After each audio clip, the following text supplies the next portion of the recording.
Nicole Kidman just lost her marriage. She lost her reputation. And according to the headlines, she even lost her mind. This is the story of how Nicole Kidman became public enemy #1 overnight for the crime of being a powerful, sensual woman. But what if the story you've been sold is a complete lie? Stick with me, because we're about to expose the shocking double standard that decided this. $300 million divorce. When the news broke on September 29th that Nicole Kidman had filed for divorce from Keith Urban, Hollywood froze. After 19 years together, this was the couple that had survived everything: fame, rehab, tabloids, and time. Fans were heartbroken, but as soon as the word divorce hit the internet, the narrative flipped overnight. Headlines from Page 6 and the Daily Mail zeroed in on one thing: Nicole's latest movie, Babygirl.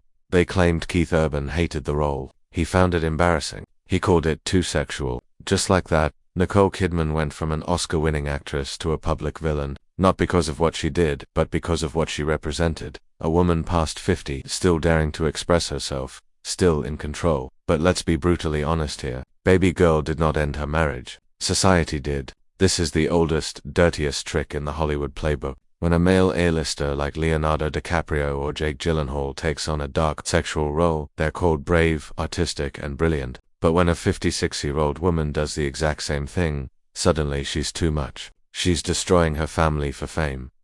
The backlash was a calculated public take. Radar Online called her obsessed with sexual attention. Page 6 blamed her intense work schedule. Online trolls said she was shaming her family. Every headline fed the same misogynistic story. A woman who dared to outgrow her husband must be punished for it. And Keith Urban is no innocent in this story. He walked away almost untouched, painted as the patient husband, the one who tried to make it work. When the public looked for a villain, they didn't hesitate. It was Nicole, always Nicole. But here's where the story twists. While fans were arguing about a movie role, lawyers were quietly dividing a business empire worth nearly $300 million. The richest confirmed they own over $50 million in shared properties. We're talking luxury estates, Australian farmhouses, and their iconic Nashville mansion. This wasn't just a breakup, it was a corporate dissolution. Sources told People magazine that Nicole fought to keep her Sydney property, her safe space where her mother and sister live. Keith dug in his boots for the Nashville home, his country music heartland. This wasn't just about houses, it was a battle for independence, for roots, for the very spaces that define their separate lives.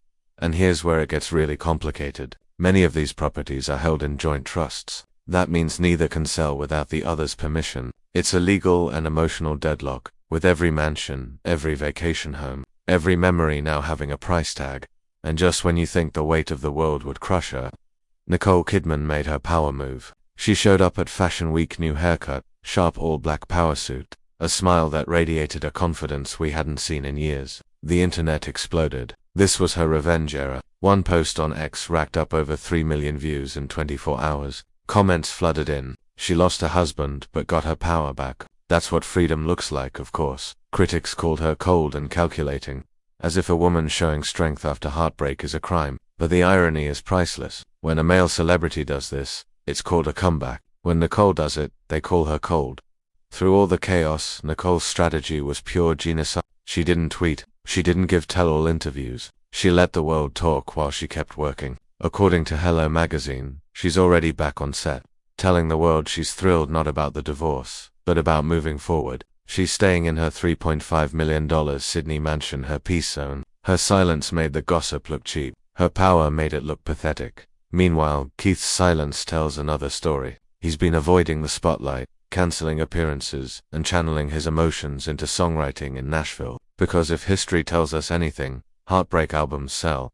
The media, once her attacker, is now starting to shift. Outlets like USA Today are calling out the double standard, comparing her treatment to Sophie Turner's. But between the headlines and hashtags, there's a real woman. Imagine giving nearly 2 decades of your life to someone, raising children, building a home, only to have the world pick apart your every move. Friends told E! She's been leaning on her daughter Sunday in faith, and that she's finally choosing peace over pressure. And here's the deeper truth. Babygirl wasn't just a movie, it was foreshadowing. In the film, her character says, "I want to feel alive again."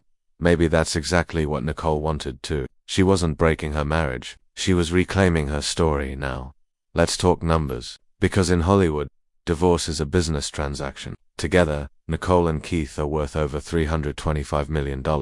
Nicole alone earns $20 million a year from acting and production deals. Keith earns nearly $12 million annually from music and tours. Their combined wealth made them a power couple, but it also made their split a financial earthquake. While Nicole controls most of the real estate, Keith has a significant financial cushion. Reports say he qualified for a $600,000 per year loyalty bonus in their prenup for staying sober over 18 years. That's a payout of nearly $12 million.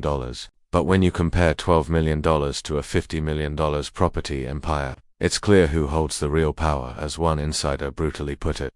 Keith may have made the money, but Nicole managed it. And in a Hollywood divorce, the one who manages the money wins the war. So, let me ask you the question that's probably burning in your mind right now. Let's be hypothetical. If Keith Urban had starred in a sexually provocative film, would anyone have called him too sexual? Would his career be in jeopardy? Would headlines blame him for destroying his family? The answer is a resounding no. And that's the double standard we're still living in. Nicole Kidman didn't break her marriage. She broke a stereotype, and she's walking away not broken, but reborn.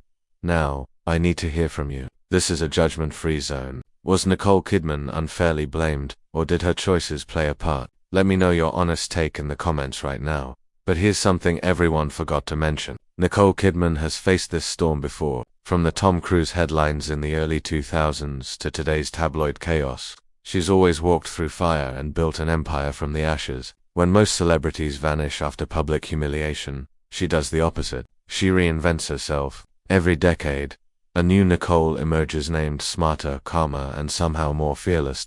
Maybe that's her real power. She doesn't fight the noise. She outlasts it. And now, fans are starting to see it too. Her latest post isn't about heartbreak or pain. It's about gratitude. The comment section is flooded with loved people calling her the definition of grace under pressure. Because at this point, Nicole Kidman isn't chasing approval anymore. She is the story of resilience in Hollywood. And if you think this story has twists, you are not ready for what's next. I'm exposing the secret clause in Selena Gomez's $1 billion prenup that Benny Blanco never saw coming. It's on your screen right now. Trust me, you do not want to miss it, because in Hollywood, love might fade, but the battle for power, well, that never ends.